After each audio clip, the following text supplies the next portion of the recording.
What is up, maniacs? Welcome back to Sound and Pound. It is Tuesday, June 4th, 2024. We are your hosts, Drake Riggs and Alex Bean, here to bring you all the wacky, wild, crazy happenings in the world of mixed martial arts from the week before, the week coming up, everything in between. We are on the heels, Alex, of UFC 302. Still, the UFC 300 fallout lingers a little bit, as we just discussed off the air, my man. But other than that, we have UFC Louisville coming up this weekend, which is, I'm going to tell you this right away. I actually forgot that it was out of the Apex because that's how awful the card is. But we'll get into it. It is also RIZIN 47 fight week, which gives us a little bit of turf war, and I'm very excited for that show. But other than that, man, how are we doing? How was the weekend besides the event, as we just talked about it a little bit? Yeah, dude, it was fine. We're and I thought it was not going to be June gloom because of but it's kind of a bad start. We're kind of tripped out of the race, Yeah, so we can hopefully pick it up here this week, but I'm just gonna fingers crossed that. But you guys, don't forget to like, share, and subscribe on the Twitter, the Instagram, here on the YouTube, wherever you're watching. We appreciate you so much. Follow along on mmania.com. We're streaming on there as well. You can subscribe to the newsletter so you get all the articles daily right in your inbox. That's nice. Hit the notification bell so you don't miss when we're live. For pretty much just this show is mainly the only live thing we do outside of some rare occasions, but every Tuesday at 12 p.m. Pacific time. But still good to get a little reminder there, so you can do that. And if it's your first time here, welcome. Good to see you. Thanks for tuning in. So, Alex, let's just get right on into it today with the maniacal moment of the week. And so sometimes I'm going to tell you, Alex, I like to go back and watch some of our old episodes. We're on episode 34 here now. I don't watch them in full, but I like to go pretty much revisit our movie club thoughts is mainly what I like to go and do. But sometimes I'll be like, oh, what were we talking about that week? So I did that 2 nights ago. And on the first episode, I mean, we kind of got away from maniacal moments core with picking out the story of the week and kind of the craziness of a fight or something like that. So this week is a fucking perfect week to kind of get back to that moment. So let's start out with the fights, because there's a very clear, easy story that over encompasses maniacal moment of the week here. And shout out to Rainiel Yurge in the comments. He's kicking us off in the comments there. We'll get to it after, but of course, UFC 302 maniacal moment. For me, I will start off by saying, I mean, nothing else aside from the main event, really, Makhachev versus Poirier.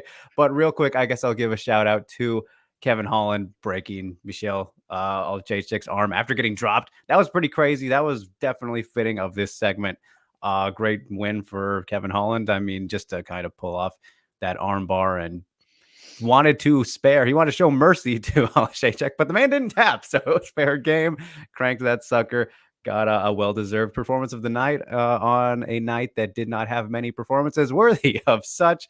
But then there was the main event again, which got fight of the night and performance of the night for Islam Makhachev in a really fun fight. I don't think it was actually as competitive maybe as a lot of people were saying, but Poirier still looked great. And the biggest story with him and out of this fight was just how defensively great he did, particularly in the grappling exchanges. Defended 9 takedowns, only 5 of 16 for Makhachev. Of course, in that first round, he got stuck. There were moments where he did get stuck after getting taken down, but the big story there was how just well he defended in space, which you kind of expected or could have assumed if you rewatched like the Khabib fight, and just knowing how these guys typically have success, their best success with their takedowns, because they're going to have great success no matter what when they're attempting. That's how fucking phenomenal they are on the ground. And just in general, Makhachev and Poirier went to war on the feet too when it was in those exchanges, and it was a really fun fight. It was really good. I enjoyed it, but I don't think there was any concern of maybe 2-2 going into the fifth. At best, it was 3-1 for me. It's kind of, was it round 3? Maybe I don't even remember which was kind of the closest toss-up round there, Alex. But that kind of shows, I think, how I felt pretty comfortable about Makhachev not being in danger and on his way to a victory there no matter what. But Poirier, again, looked great. Not like he's slowing down at all. none of these things that I've seen used as actually a detractor for Makhachev's performance, saying that he beat a near retiree and all this bullshit. Like, stop, dude. Stop, dude. This is what I said this morning on the morning report, but Dustin Poirier is one of the biggest victims of poor timing in MMA history, because if you want to do the fantasy shape shifting thing with anybody and put him in any other division, he probably is undeniably going to be a fucking champ. Take your pick. Maybe not like light heavyweight or something where a Jones matchup would be really bad for him, but fucking guy is easily one of, if not the best fighter to never win a title. I don't want to say that confidently because I know there's some other good picks, but Dustin Poirier is still as goddamn good as it gets. Great performance from both guys, even in defeat. And yeah, I mean, what'd you think? What'd you think of the main event? And I mean, yeah, we'll talk about that then. Do your maniacal moment. It's probably the same thing. I mean, yeah, it's the same thing, and I want to throw in the Dana talking about Islam not being pound for pound and Thank you. everything. Yeah, I mean, it 1000% saved the card. The card was a dog shit card. 1000%. It was so bad, so bad. I'm pissed off. I buyed it. I paid for it. That's how bad it was. Yeah, it's so bad. It's fucking on my English, bro. Yeah. Yeah, but I mean, I think the big thing was just how good Dustin looked and how well he trained for Islam, right? Because him versus Khabib wasn't competitive, and so he took that and learned from it, and I mean, Islam could not take him down in the middle of the cage. That's what Mike Brown told him to stay off the cage, and you'll do fine. And I think if he would have stayed off the cage, it would have been a lot more competitive, scoring wise, right? So, Mm-hmm. but yeah, it was a great fight. Just shows how good Islam is, and it showed Islam can go through adversity even more. Like his fight with Yeah. Alex Volkanovski was very close. This wasn't close, but it showed his adversity. It shows that he had that dog in him and that he can go there. And just shows how good he is, man. Yeah, and as for Dustin Poirier, if he should retire, I mean, he says it every single fight. He's been saying it for the past Yeah. since I think like the second Connor fight, like Right. and he what he says is like, what am I fighting for, right? Like, and if you're not fighting for money and you're not going to get the goal, you're not going to get another title shot. Then stop. Then make your decision. Like, there isn't the only other fight that makes sense is Nate Diaz, just because of the history they have. Other than that, hard pass. other than that, I Yeah. mean, you could do the quadrilogy with Connor. You could do a Colby, but like, I don't think Dustin wants the drama with Colby talking about his family. Like, it just does nothing for him. He doesn't want to have Colby make a name off. It doesn't make sense. So like, there's nothing there. I mean, Nate Diaz and then another fight with Max for like a BMF title, because Dustin is a BMF. Like, that's the only other thing that, like, I don't think he wants to fight Gaethje a third time, because that's just extra fucking brain damage, So it's I think everybody in the world would love to see Dustin keep fighting because of how fun he is to fight. But like, if he doesn't want to do it, he said it perfectly. He doesn't want someone to retire him. Then retire. Yeah, exactly. And it's funny with him, because him saying that doesn't look like there will be a guy to do that, because he's still, like I said, he's looking just as good as ever, if not technically more sound than he typically does in this fight. So it'll be very interesting to see. And looking at those possible matchups, like you said, I don't care about the Nate Diaz fight. He would just, I mean, I care about it from the standpoint of I'd love to see him beat the shit out of Nate, but other than that, I don't care for that at all. The Max trilogy would be super fun. And honestly, I am pretty intrigued by the idea of the very random matchups that were thrown at us the last 2 days with Usman and Volkanovski. Not really the Usman one, more so Volkanovski, but those are just so pointless. Like, those are, it makes no sense. Yeah, and really neither do Holloway or Diaz at this point. Either, like, yeah, he makes that great point about what am I fighting for other than just I guess having his addiction to it. And again, I want to see the guy fight for sure. He's one of the most entertaining guys ever, and it'll be interesting to see what he does. But he has earned the right to do whatever he wants to do. So let's check on what some of the people are saying as well before we continue on here. As Ghost says, positive note, before I get really cynical, Makhachev demonstrated his tenacity and smarts against Poirier. As much as I wanted Makhachev to lose, he's indeed a brilliant fighter, as you all know. Yeah, and this too, I think, Alex, is what this fight pointed out was sneakily very entertaining. Like, the guy has been some great fights, dude. Yeah, he's not a Magomed Ankalaev who's like was fun and then turned boring and then like we'll have a couple of finishes. Like he's fucking fun to watch. There, you can't deny it. You can't deny it. No. He is, dude. Like he finishes fights, and that's what people like from fighters. He finishes fights. Yeah, especially champions. That's a thing that will really get you on their side. Ghost says, Poirier in this fight showed great ring awareness and takedown defense in the middle, and Islam's boxing looks sublime indeed. UFC 302 had him face his unlikeliest rival who dragged him into the most entertaining fight of his dominant career, and yet I came away more impressed by Makhachev for the challenge. I mean, I don't think that's far off from what many people are saying too. Of course, a lot of people were impressed with Dustin, but like I think it goes both ways in that one. Let me see here. Barton Spackle Chris, our favorite name, says, I'm new to MMA, but I am seeing that this was one of the worst cards in recent memory. Do you know of worse cards? So it was funny reading this question, Alex, because yes, we know of worse ones, but I don't remember them because of how bad they were. Like I couldn't tell you which one of the random Apex shows was worse or something like that. What was the last really bad pay-per-view? A really bad one. I mean, like there is 297, but like it wasn't like it was just it was bad. It was bad because the main event wasn't as like great as we all thought it was going to be. Like, yeah, and 296 a little bit there. I mean, I can't think of one I would say this was maybe Nunes, maybe 289 Nunes Aldana. That might be it. Like I don't even remember the rest of that card. That might be the winner there. 288 Sterling Cejudo. I like that fight. I like that one. But anyway. Yeah, anyway.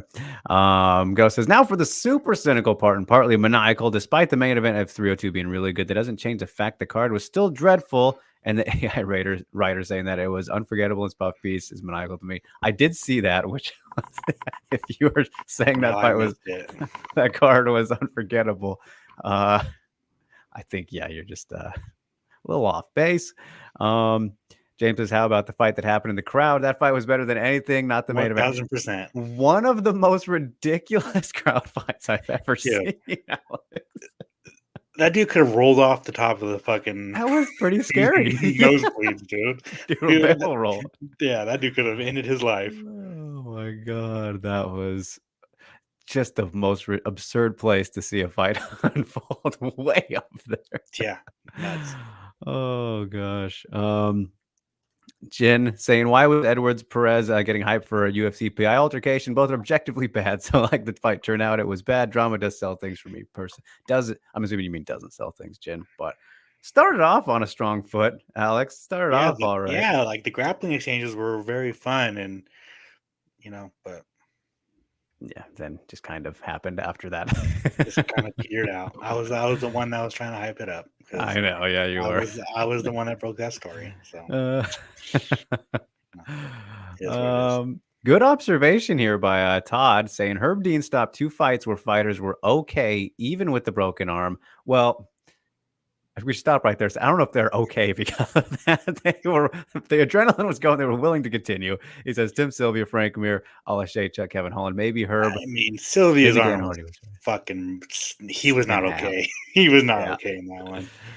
Yeah, they both protested, but they weren't okay. I don't think that's the best way to put it.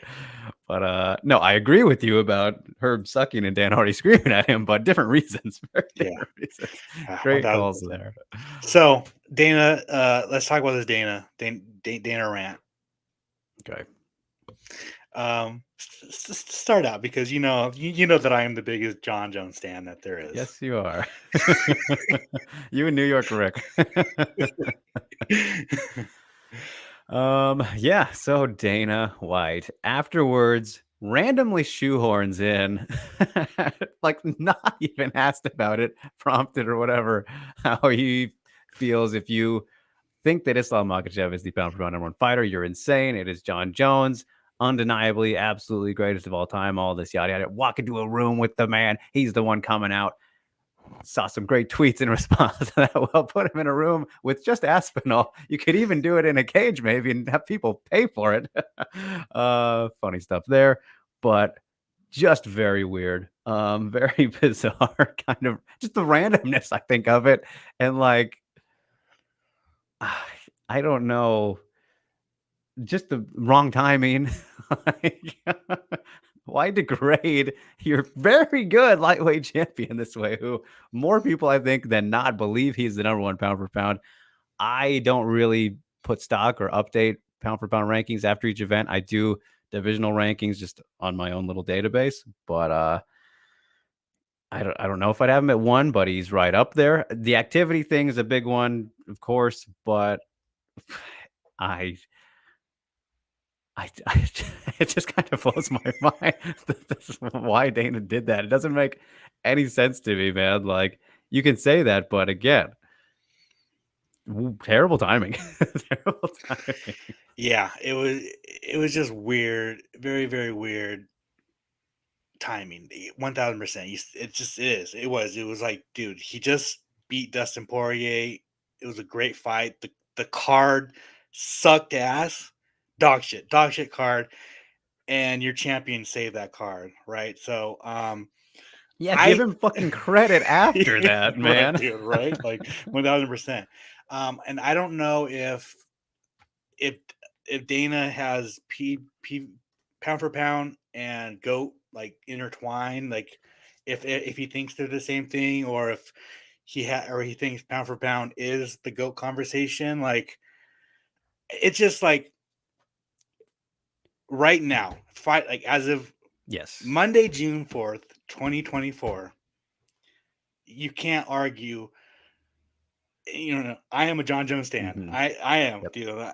I'm guilty of it. But you can't say he's the best pound for pound fighter right now if he's not active. Like, Islam is active. Islam's fought like 4 times since John Jones. Probably more than that. I mean, well, I mean, since his last fight, but yeah, John's fought once since February Yeah, 2020. it's like the inactivity takes John out of that Oh conversation yeah. right now.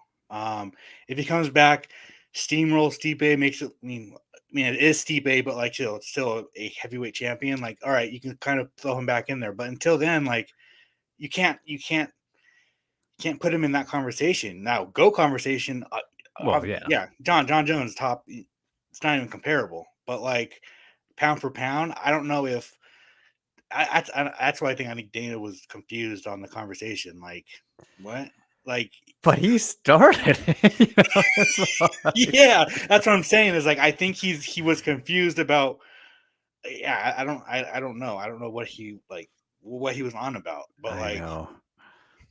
Very odd. Very odd. but yeah, it's Islam's the pound for pound number one fighter right now, in my eyes. As Todd says, Islam can't switch stances like O'Malley and John Jones. That's what Dana is referring to. Yeah, I should have known. But no, here's the funniest fucking thing though, Alex, is like, I gotta give credit to Jed for this. Shout out to him, but it's so promoter. It's completely Dana White. But you remember last year when you promoted a fight of his for the title of pound for pound number one? You literally did that. His first Yeah, Volkanovski fight was promoted as for the number one spot, yeah, best fighter on the planet. You did that, pal. You did that. 1000%.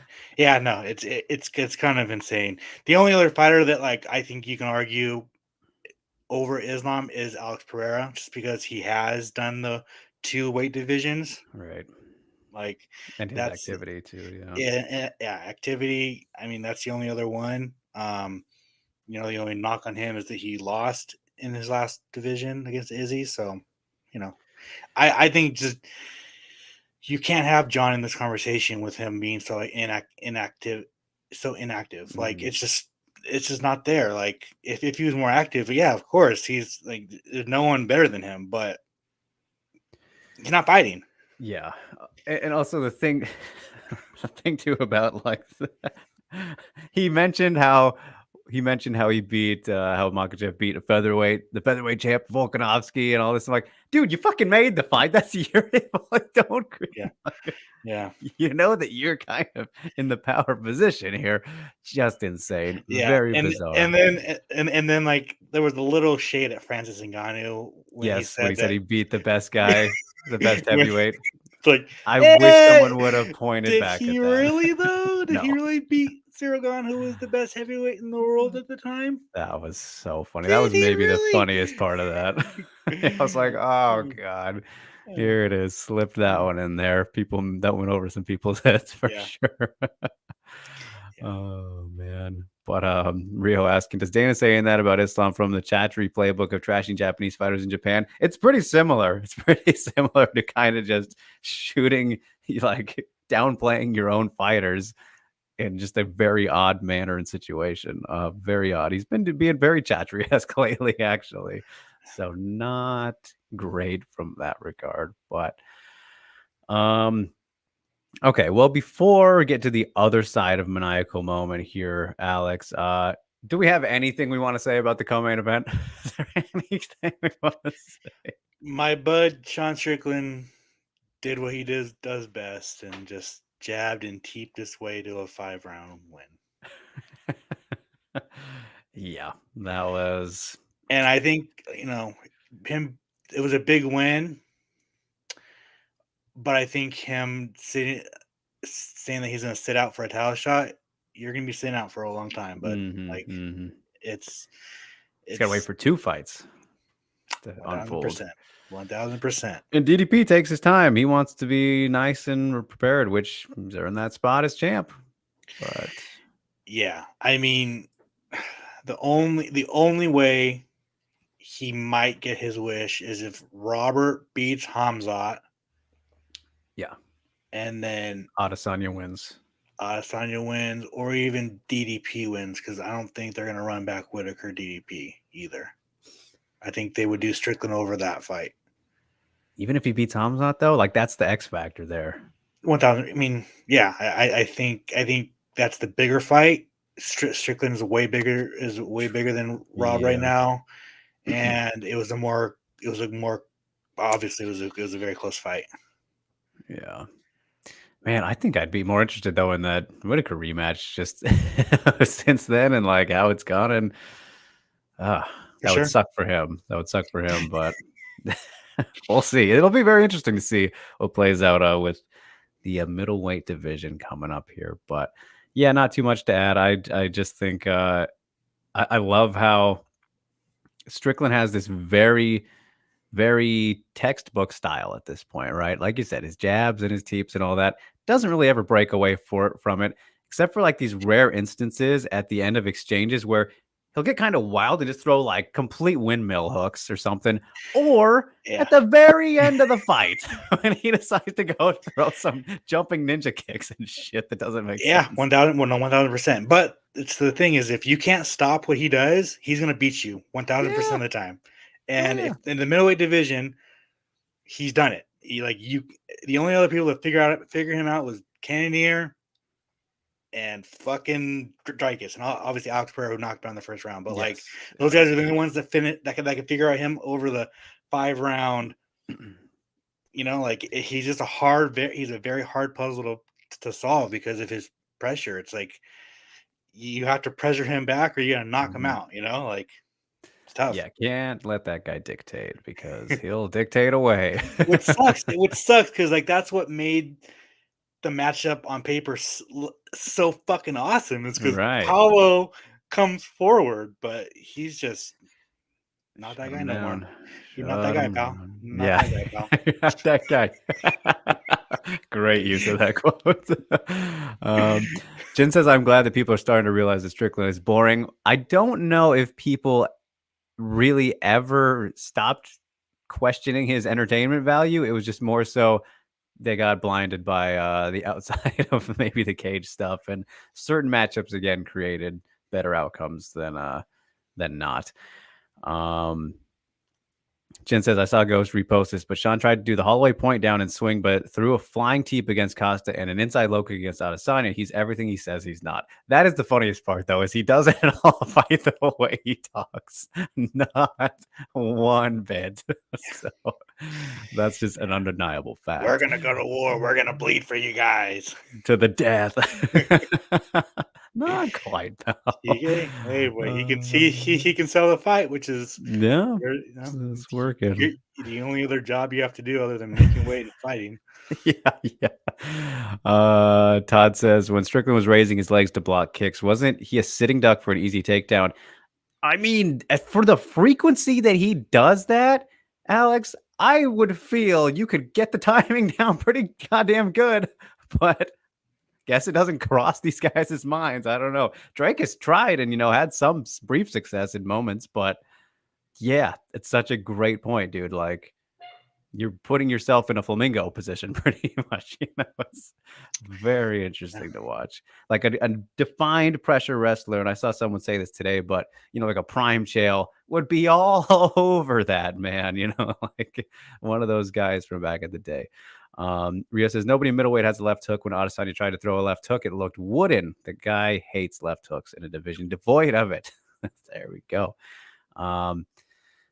Ghost says, I saw Paulo respond to an Oslet post. He says he should have pressured more in the most ironic way. Well, I didn't see that, and I don't plan on looking at it. I was criticizing the Costa game plan, and Costa responded with, I'm pressured more. I mean, he's still funny. He's still a funny fella. But all right, so now we will wrap up the Maniacal Moment segment here with that thing I was talking about, Alex. The story side of it, which Ray Neal brings to us, and it's been developing the last couple of days, but he says he saw that there's no more promotion on ESPN Plus for UFC 303. Does that mean Conor versus Chandler is off? So unequivocally, the story of the most maniacal story moment of the week, the business with McGregor Chandler. We've heard some rumblings here and there, but overall, what is out there right now, press conference for yesterday in Dublin, obviously didn't happen. Things are looking a little bit weird on that front with 303. I don't know if you've heard anything else today, this morning, or since last night or yesterday when we were talking in our Slacks, but my feeling at this point is it's not looking great. It's not looking great. Just judging by these signs, Chandler's kind of postings are fairly concerning, while cryptic, concerning. The thing that keeps me not too worried is that Conor has actually never pulled out of a fight. If he does have some kind of issue, physically, injury, whatever it may be, he will do fucking probably everything he possibly can to make it. Like, he will have to be stopped because he's taken so much pride throughout his career in not pulling out fights. If you remember, Alex, the Mendez one is the big one that stands out to me because I remember he said he went into that one with an injury. I know he said the broken foot against Habib. Excuses, yada, yada. But he really slammed Chad Mendez or Aldo when he pulled out. He slammed the Dos Anjos when he pulled out. Like, he takes so much pride in not pulling out of fights and really hates that kind of shit. So I believe him just from the track record that he will do everything he can in his power to physically make it if he can. Don't know the extent of what's going on really at all, but I don't think it's looking great, but I guess I'm like 50-50 at the moment. I guess what's your current read on all of the 303 happenings? Yeah, I'm hearing everything else that everybody else is hearing. So, he could be dealing with an injury. Someone said that, I don't know where I saw it. I think maybe on Twitter that he FaceTimed another fighter last week, or like he FaceTimed Eddie Hearn saying that he was getting like UV rays on his shoulder or something like that, or something. So that, I don't know. No, I'm like you, bro. I think if he indeed signed that contract to fight Chandler, I think he's going to show up because he doesn't want to below that phrase, he can say he's never pulled out of a fight. Yeah. But then again, that was Conor back when he wasn't filthy fucking rich and didn't need to Also fight true. anymore. You know, he doesn't need to fight anymore. So like, who, you know, it's just all for him. It's just all ego now. It's all him wanting to fight for the fans and finish his career off doing him. So I don't know if he is indeed out. The UFC needs to announce something today because Running out of time. it's 3 weeks away, and whatever fight they're gonna do, it's not Conor, and they're gonna have to deal with refunds, a massive amount of refunds. Oh boy, fuck. So they're gonna have to. They better get snappy on this quick. I think that's the big reason why they'll do everything they can to make it go through. Yeah. Because that's a monumental right there. Yeah. Jen says, talking to your slacks, does that mean you guys FaceTime each other, just your slacks, but no other clothes? No, Jen. That is off of Slack. We do that in person, but Slack is our workplace app. Jimmy says, I actually want to see Conor versus Michael Chandler. I know Ghost wants that to fall through and laugh at it, but can't they just push the event to 304?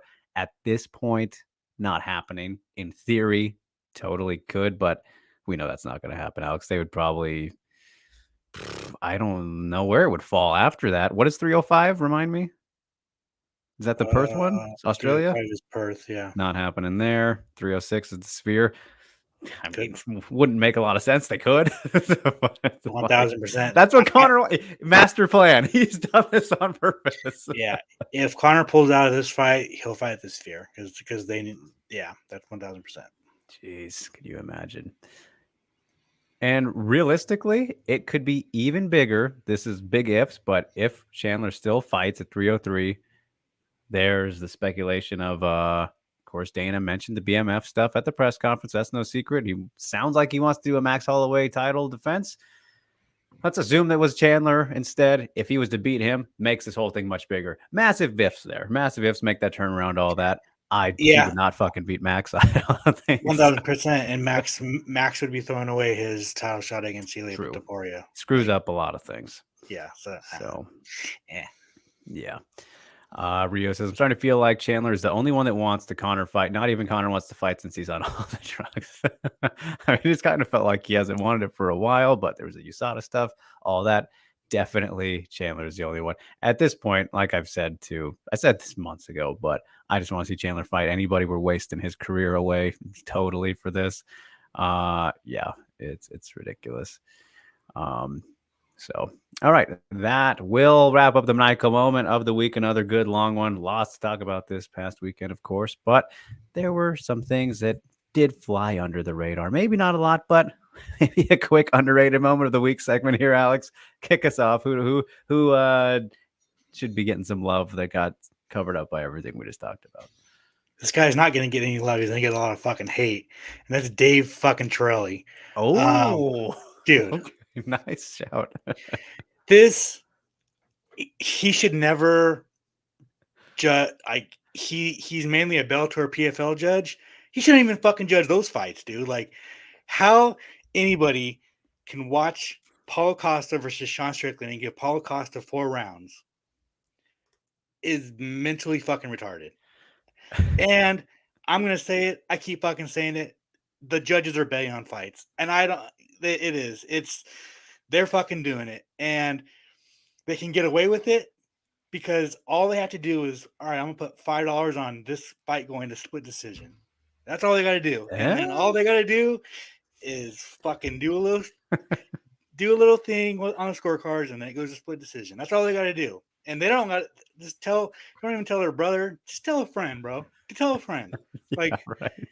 There's no explanation other than him betting on fights or him completely getting the names wrong. Like, right. Those are the only 2 explanations. Like, other than that, there's nothing else. There's no way you can actually watch that fight and say Paulo Costa won any of those rounds. He just did it. There's no way. Like, you can say there was he didn't do any damage. There was no control. He was walking back, getting hit by Sean Strickland. That's it. That's it. So Dave Trilley is a fucking idiot. And Dana White said he should go back, fuck, dude. Don't even ref LFA fights, bro. Go do some amateur fights. Do dude. another course. Fucking sucks, dude. And then even the Mitch Raposo fight, which first fight of the night, who gives a fuck? But like, that was him also, right? That was him too. Okay. Yeah, like I went through his MMA decisions. He has some bad ones. He has some god awful ones. But that Paulo Costa Sean Strickland one is just like, dude, how can the sport be going on for 30 years? Obviously, it's been going on for a little bit more, but UFC has been around for 31 years, and judging is this fucking bad. It's fucking pathetic, dude. Dave Trilley is so bad. He's just so fucking bad, dude. I mean, one of those cases where, yeah, anytime you have, the flip-flop in majority of rounds opposite each other. He was betting on fights, but he was betting on fights. So yeah. It's weird because it wasn't one of those fights, and I am curious.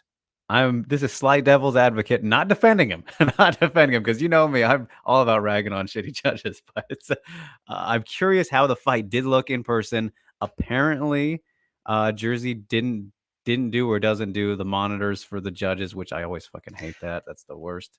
I mean, unless you were fucking blindfolded or fucking.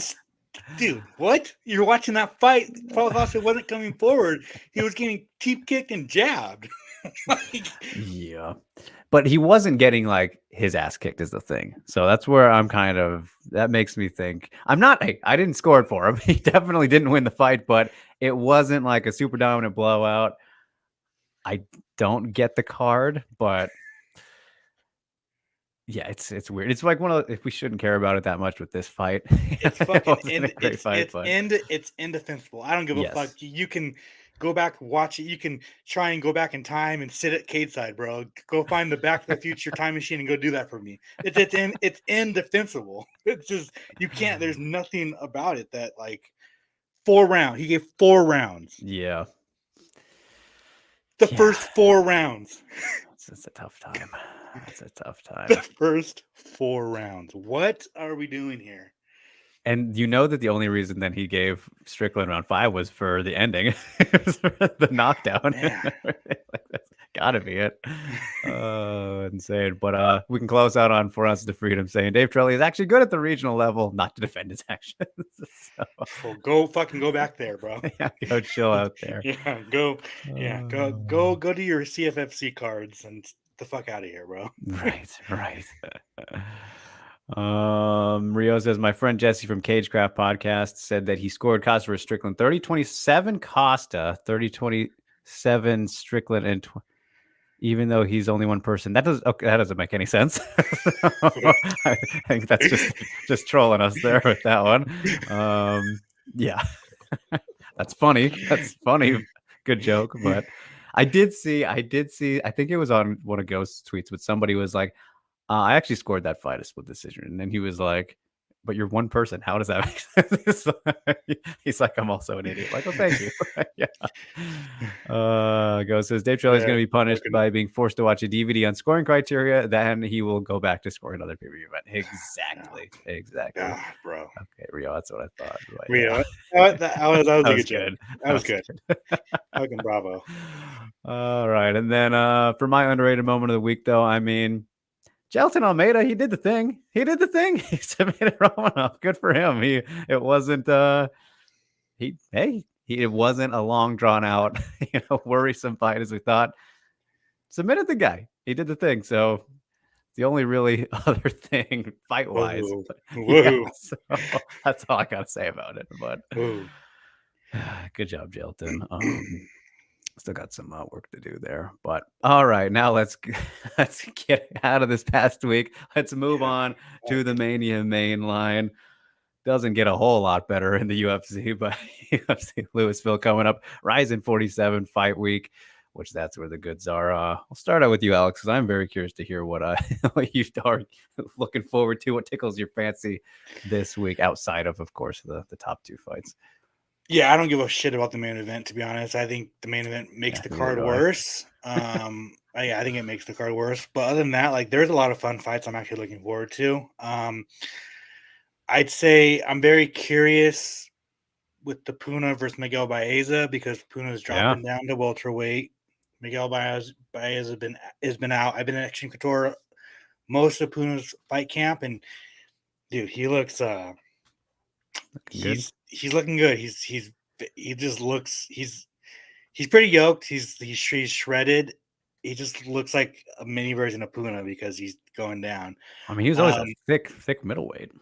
He was, but he never cut weight to make middleweight. So it was just one of those things for his career that he had to do it. So I'm very interested to see how he looks at middleweight or at welterweight.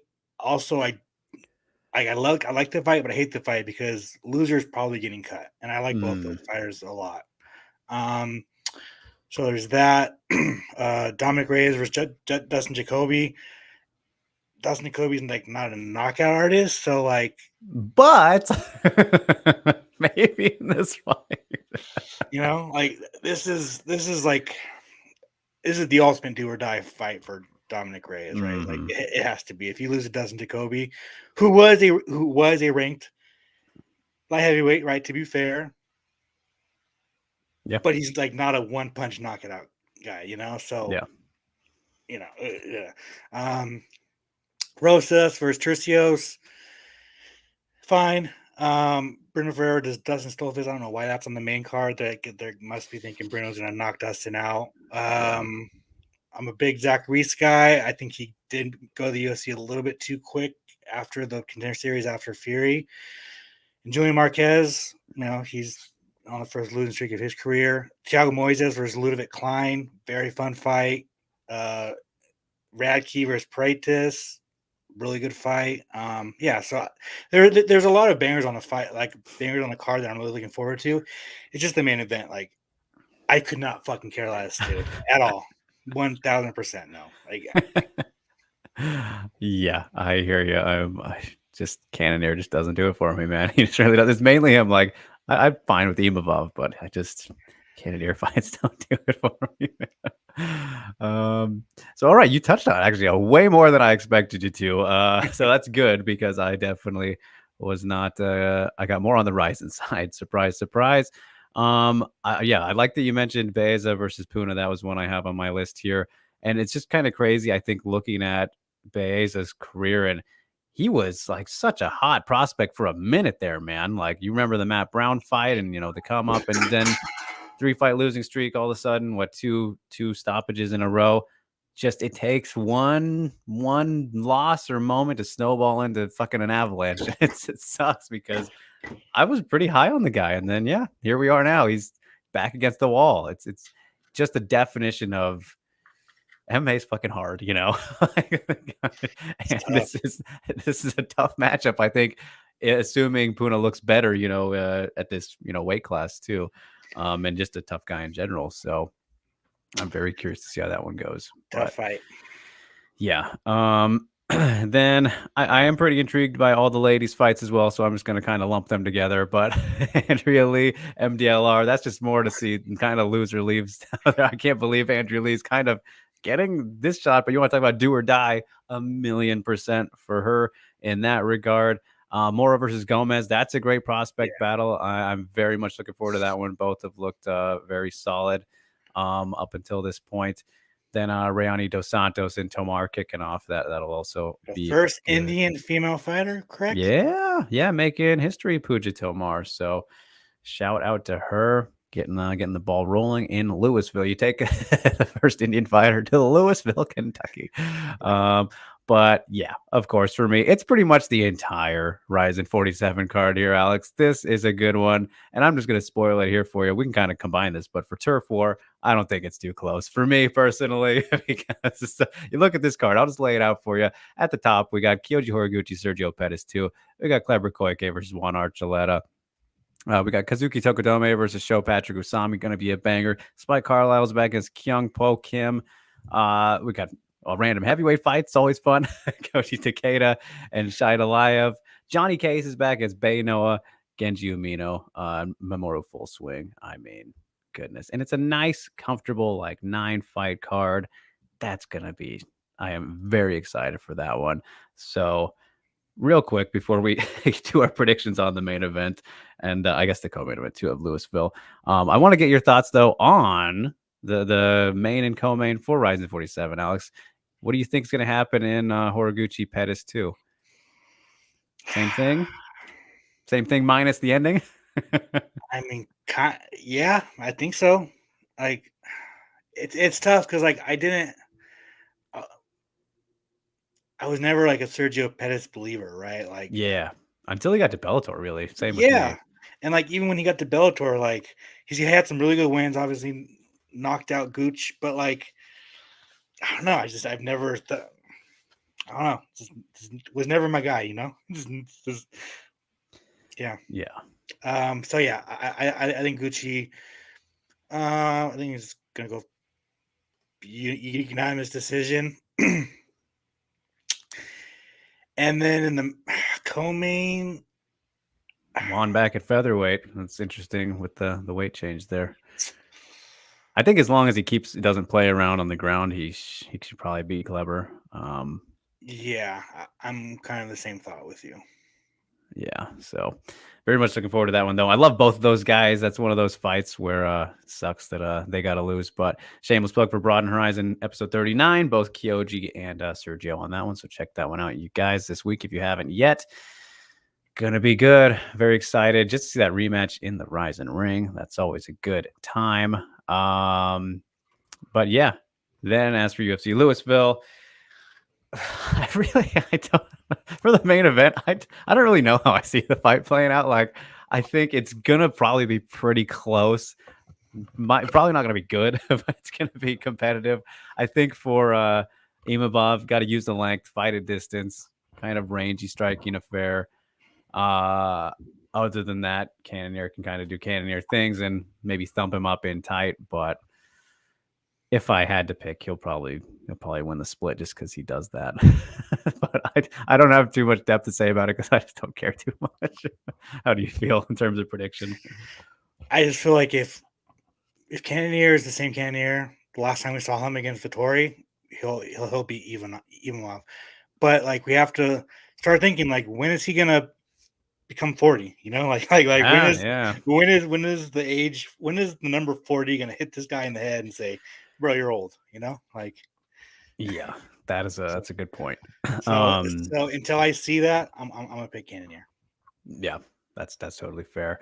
All right, then let's do a quick co-main event. Boy, it's just such a fucking gamble with Reyes' chin, really, at this point. If he can somehow return to that form that we knew him once being at, he should, I think, definitely win this. But I don't think I have faith anymore, man. I really don't. It sucks. I think he's just gonna get probably clipped at like. I'll give him the beginning of like the second round. I think he'll make it out. But Jacoby, he is a good striker. You know, he's got that kickboxing background with the Glory. Was he champ in Glory? I don't remember, but he fought there. So like, was he actually? Yeah, but he definitely competed there. I think he's talented enough, technical enough to pretty much outpoint him wherever, and then it just comes down to if a clean shot cracks it, which I think is possible. He was not a Glory champ. Okay, well, either way, I stand by it. So, what's your feel? Man, it sucks, right? So I've always liked Dominic Reyes, really. I really like Dustin Jacoby too. Yeah, you know what? I'm gonna say Dominic Reyes gets back in the win column. All right, finished. Gonna be confident. Nice. All right. Yeah, that would be a great story. We're getting some fantastic questions here for the end of the show, by the way. Thank you guys. We'll get to those. Some fun ones there. But all right. Real quick, the turf war. I already said I think RIZIN 47 is better. Of course, I got some bias. But Alex, top to bottom. I'm with you. Yeah, I'm with you. It's got some good ones. I mean, Johnny Case, when he's the second fight of the night, you're like, all right, we're setting ourselves up for a good time there. All right. We're getting rounding out the show now as we take a trip on over to Spotlightville. Alex, I think I got some good options this week on your side for the boys. Who's getting the Alex seal of approval? Yeah, I mean, there's a lot. We got LFA, we got Fury, KSW. I do want to mention Paris Moran. He's headlining Fury FC 91, and he's doing that because he didn't get a finish in his last fight. He won. He won the title, or maybe he defended it. One of the two. And he thought he was going to get the invite to the Contender Series, but he didn't get a finish. So if he goes out there and finishes this guy, he will compete on the Contender Series this season. If not, back to the drawing board. You're going to wait for the next year. So in Paris, it's crazy because like he's fucking really good. It's just he's not a finisher in the flyweight division, and the only guy, and then he lost his title to Josh Van, who then got signed to the UFC. So there's that. The only other thing I want to really spotlight is Cade Rutolo is making his MMA debut this week against Blake Cooper. There we go. 167 on Amazon Prime. So I'm really looking forward to see how he looks. He's fighting a wrestler, so is it going to be the case where it's going to be like Chronicles, or he's going to go to the ground immediately, or he's going to show off his hands? Like I'm really looking forward to it. So that's that. All right, good shouts indeed. Yeah, that will be interesting to see how he adapts to MMA. And yeah, Ghost said objectively, RIZIN better, problem find a way to watch it. I mentioned RIZIN TV says, but you have to have a Bema. That's interesting. That doesn't seem right, Ghost. You might be confusing it with something else because RIZIN TV is the new English streaming platform. RIZIN.tv, I should have put it. So that should not be an issue on the English stream anymore. I know for the Japanese one, you need to do that typically, but yeah, I'll let you know about that if you need help. As Fronts of Freedom says, can't miss Fumi Nukuta as well this weekend. Mentions this fellow who I'm unfamiliar with. All right. Yeah, I mean, if he wins, they should just go Paris Moran versus Fumi on the Contender Series. 100%. All right, there we go. Then as for the ladies on this side, you guys, I'm just going to go with Rayani Dos Santos, I think, pretty comfortably here. Well, I mean, I do like, Mora and Gomez as well, but the former atomweight champ, honestly, I don't know how you spotlight the Indian fighter, bro. Come on, Pooja. Sorry, I care about your history. Rayani Dos Santos, the former Invicta atomweight champ, of course, had an unsuccessful debut in the UFC. But Alex, I thought she should have beat Alencar. I don't know if you remember that one, but most people think she should have got the nod in that one. So bummer there, but looking to rebound here and spoil that big historic party for the Indian fighter. Rayani Dos Santos, of course, won the title against Jillian DeCourse in a fun clinic, put it on her brilliantly in that one, and just had a good stretch there. And Invicta with the Katie Saul fight before that. Just overall has had a pretty good run. Some ups and downs, but more so lately. Only had that questionable loss to Alencar and then to Gomez, who is also on Scar. So I guess if you do the MMA math, I should be giving the spotlight to Gomez, but we're sticking with the former champ. So sorry there. Both good fighters to watch, but I'm curious to see how she rebounds and what she can kind of do at strawweight, because again, she's not the biggest strawweight in the world, but has the skills to compete with some of the best, obviously below. And it's just a bummer that we don't have atomweights on the grandest stage, but that's just a forever ongoing issue. So, okay, now it makes sense. Ghost says, yeah, I try to watch the Japanese version because I don't like listening to English commentary. The Japanese commentary and stream is super fun. I will tell you, I usually like to watch it as well. It's because it's the energy that they provide is just, it's different, bro. So, there we go. That is Spotlightville for you. As we can wrap it on up. Timely. Look at our timing, Alex. I think we are so good at managing this right around the hour mark. Usually when we get to the Dralex Movie Club, which coming in hot this week. We are back to spoiler talk, which it's kind of always nice to let the chain off after we have no spoilers. But that's just how it goes sometimes. This week, I had the Florida Project and Alex had Gold. want to say what 2018 and 16 for our years there, getting them down. But I will. Oh, yes, the movie club, not the cluck. There you go. Start us off with the Florida Project, Alex. And I am very, very content and happy that I had no idea about this movie because I think it made it a little bit better. I mean, again, I just think that's always the best way to go into things without any spoilers whatsoever. Like I told you earlier this year, I was so fucking annoyed with Spaceman's trailer, and I was just fucking ruined. I would have loved that surprise so much more if I hadn't watched this, but didn't even know this was a thing. And so I want to start off right away by saying kids are fucking weird, man. It reminds you how weird little kids are. And this movie relies heavily on the children, as it should for what it is. Totally made sense. This is the most non-comedy, dark comedy ever. Like, there's a lot of funny things about it when you don't think about it, like, because this whole situation really isn't funny that they're going through, just living their lives in Florida, essentially.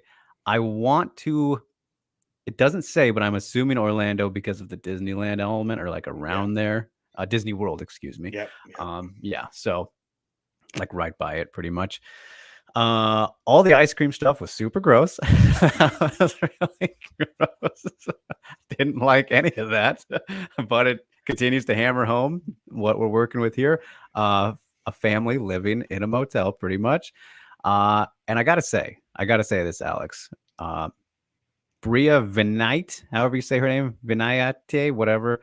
Well, she's Lithuanian, I think. Too good as Haley. Like, it was like her first action role. Yes. Unreal, indescribably dislikable, hopeless, fucking trash bag of a character. Zero redeeming qualities whatsoever. Horrifyingly good for all things considered. Like, it almost makes you think that's who she is. Right. Just ridiculous performance. In the worst ways, in the best worst way. And the little girl, the actress who played Mooney, our real star of this right there, phenomenal too. Like, one of probably the best child actor performances I've ever seen, honestly. Like, it's always a fucking coin flip with kids, it's always, you don't quite know what to expect in that regard, but she was amazing, super funny, just the star overall. She was meant to be. Everything centers around her pretty much. The thing about this movie that was really interesting to me as it goes on was, despite the lifestyle that everybody is living here, Alex, like, they were all pretty happy and content, except for maybe Bobby, which is understandable. He's running the fucking the place. But that was just fascinating to me because, like, that is kind of how it is. People get just content and stuck in these ways for whatever reason, and they're fine with it. And it makes you wonder, like, is there anything really wrong with it then? Because you look at it from our perspective and you're like, this is fucking nightmarish. I would never be able to do that. But they're totally fine, having a great time. Like, there's so much fun and happy joyousness throughout this whole lifestyle they're living, particularly with the kids, which is kind of like a blinded shelter thing. But like, even Haley having a good old time, when she's not paying rent or stuff like that. But it's like, that's just a real eye-opening realization to have as you watch this. Ending didn't quite stick for me, I'll be honest. It was sad.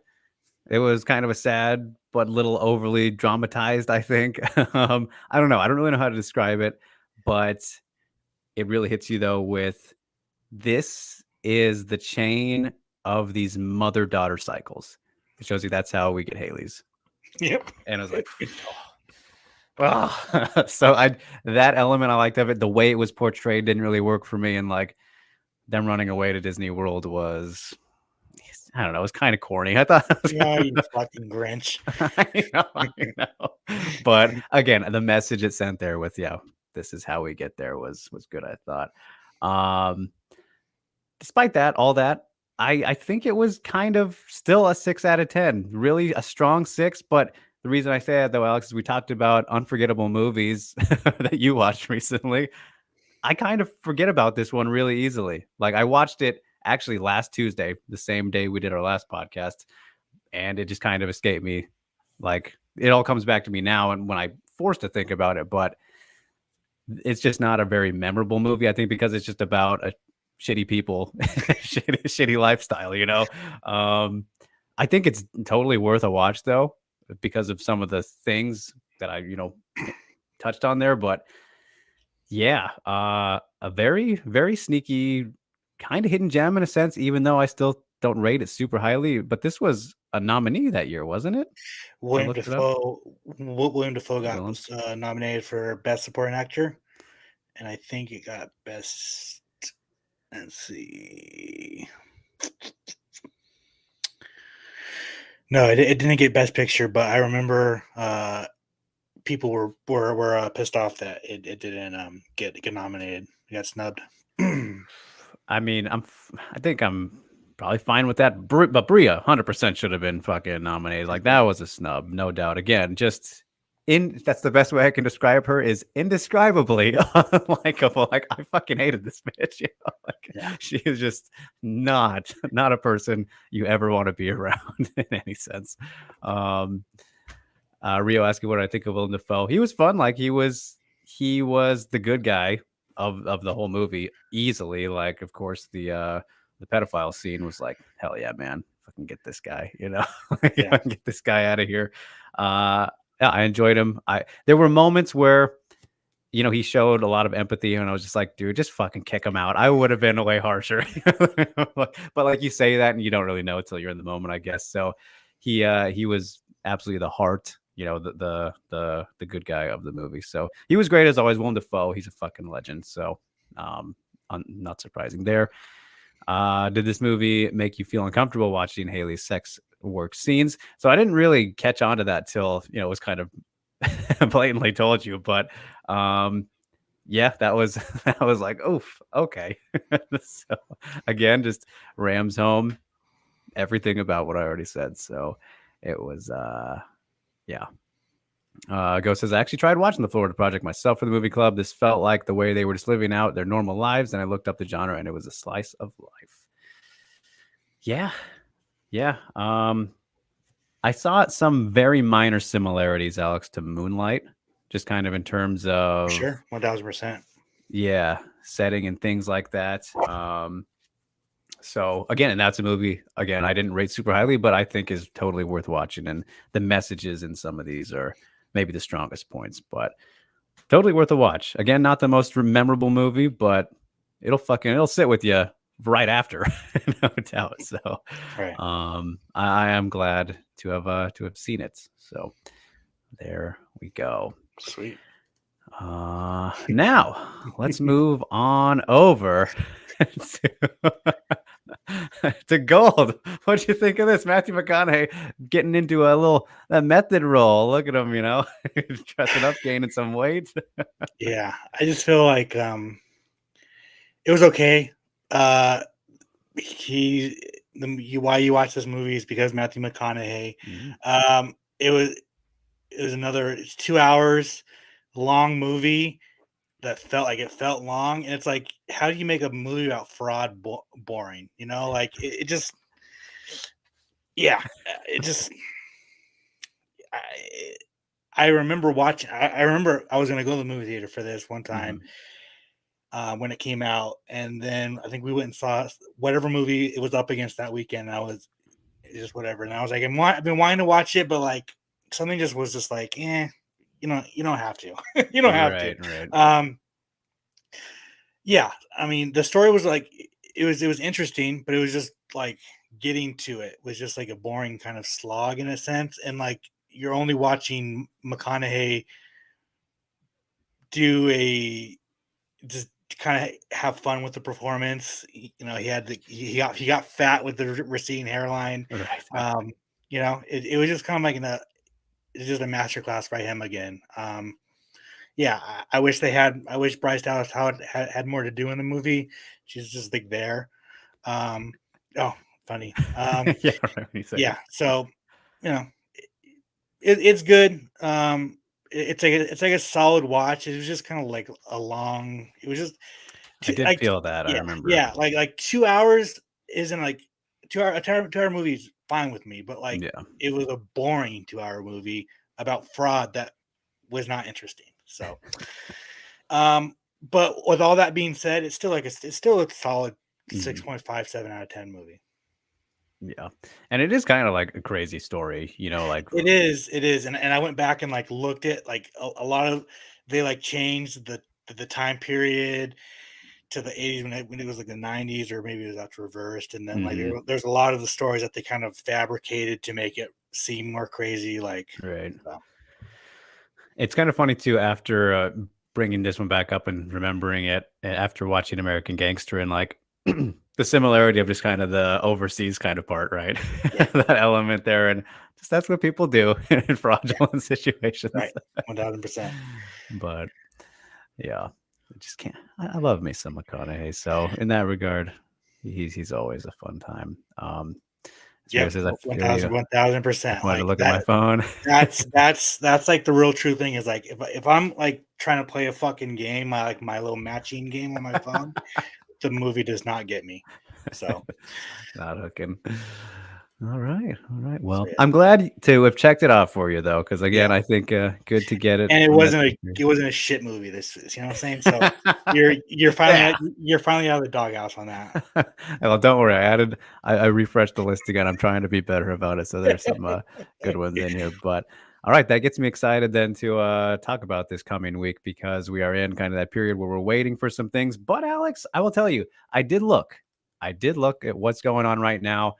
And I'm curious about, I don't know if you've heard of this one, but The Watchers, M. Night Shyamalan's daughter, first directorial debut here, coming out, I believe, this week. Dakota Fanning. It's a Watcher. kind of a horror movie, a little Shyamalan-esque-ish there, but would you want to give this one a chance? New one.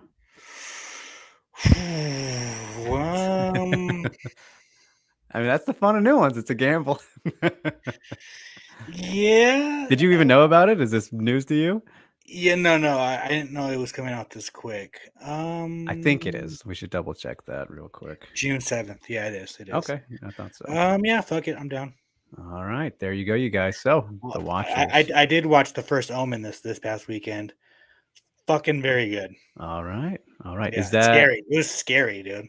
prequel Prequel to or The Omen, yeah. okay? On Hulu. It's fucking yeah, terrifying. I gotta ask you real quick as we close up movie club. Then I don't think I've asked you, but what would you say is the most scared you've been watching a movie? Like, which movie's fucking scared you to your core, dude? The Shining got me when I was very young. I Okay, watched that movie when I was like 7 years old. that's Just totally understandable. and it Jesus, really like haunted me. Um, the only other one that like really got me was Paranormal Activity 3 was very third scary. one. Saw that in the theater, scared me. And then the most recent Blair Witch movie we watched in the theater, but it was in those chairs where like that moves you like Oh, this, the fucking D box. that's Oh, dude, hilarious. I gotta tell you, after that movie, me and my wife sat in my car just like, whoa, fuck, dude. Yeah. Oh man, So, nice. That's some good choices. Rain says M. Night Shyamalama Ding Dong. Yeah, that's a classic one. You like that? Oh, Rio asking about it. What about it when you were a kid? It's I pretty like clowns, freaky. so it didn't get me. Not afraid of clowns. But yeah, all right, there you go, you guys. So new movie this week. Yeah, M. Night Shyamalan's daughter's debut. I believe her name's like Urya or something. The Watchers, starring Dakota Fanning. I'm curious about it. Maybe we're about to start a new generation of these twisty thrillers or whatnot. But we will see. So you can watch along with us there. Looking forward to it. But all right, now let us close out with the questions that you guys asked throughout the show that we saved for the end. Appreciate you so much. Don't forget like, share, subscribe to all that good stuff. I'll save it for the end. What do we got here? Yes. Jin saying, where do we categorize the terrible fights that were booked in Abu Dhabi, the Nick Diaz and Tony Ferguson match making with decent contenders? I think for that event, sports washing is a thing.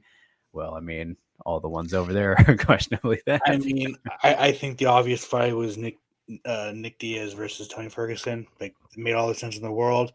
I don't hate Tony versus Michael Chiesa. I think that's a perfect. Better than Luque Diaz, for sure. Yeah. That one is like, although Luque looked like shit against Buckley and basically quit, I still think he's way more dangerous. Like he is a dangerous fighter. So it's just a weird matchup. Yeah, I don't know why they sometimes just, unless it's a main event, they don't like to do those types of fights or something. But I mean, they avoided fucking Nate Diaz versus Tony Ferguson until they were literally forced to. Yeah, exactly. You know? Exactly. Todd says Dave Trelli must have thought that Shogun versus Machida was scored wrong, and that one big leg kick caused the most amount of damage. Strickland switched stances, so Dave was like, "Okay, so Costa wins." I will tell you, I don't actually think this is a controversial take, but I don't think that fight was the robbery everyone makes it out to be. I'm fine with Machida winning that one, actually. So I know that's a hot take, but sue me over it. Coach Greg says, Drake, you speak of the women. When will there be a changing of the guard that it needs? There are not any good women champions who are role models and have dominated the rest of the competition. Well, I'm not so sure I agree with maybe half of that statement. Dominant champions at the moment. I think Whaley would be the most dominant technically. Changing of the guard, though. I mean, you could technically count Kayla maybe coming in at bantamweight.